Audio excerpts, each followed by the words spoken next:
trust anything outside of my bubble.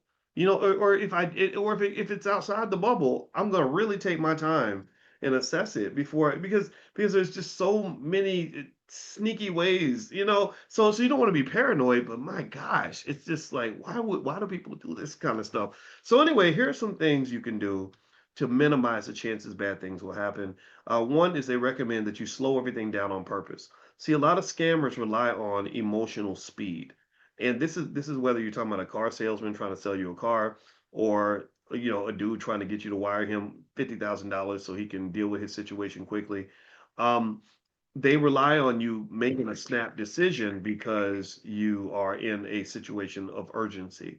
So what you do is you slow it down. You say, you know what, that I'm sorry I can't help you right now. I need to go talk to this other person. I can't buy this Mercedes because I got to talk to my spouse. Or I need 3 days to really think about it. Right. That becomes the kryptonite of the manipulator because they know that the science shows that when you're pushed to an emotional decision very fast, you're going to make the wrong decision and that but that's not good and that's not good for you at all, right? So ultimately you just slow everything down, like, hey, look, we're moving kind of fast. How about we take time to get to know each other, right? That kind of thing, right? And someone I see Cass says that a pilot friend told me he flew a celebrity to Florida and the celebrity convinced him to invest $60,000 into a nightclub business and stole the money. Yeah, yeah, that's another. People don't know that there are a lot of celebrities who scam people because when you meet your favorite celebrity, you're very emotional and you're attached to their work and you're excited about meeting this famous person and you don't want to lose this person as your friend. So they use there are celebrities out there that will use that to their advantage. I have seen it way up close.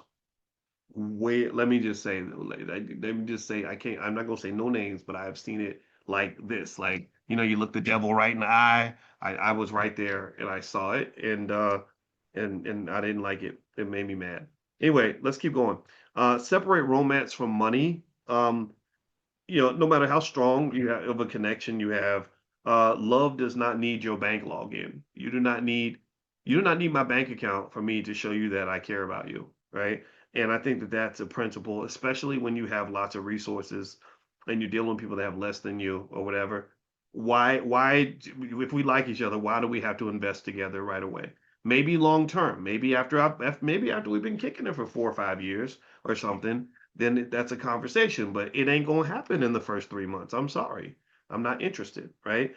What else? Real world verification is something that they recommend in not just video calls, because those can be faked. Now there could be somebody sitting there, there could be a Chinese man sitting here pretending to be Boyce Watkins in the Zoom, and you would think that it was me because they've now got tools to do that. So real life matters, real life meetings, um, and what they say is that basically, and this is something I've seen this too.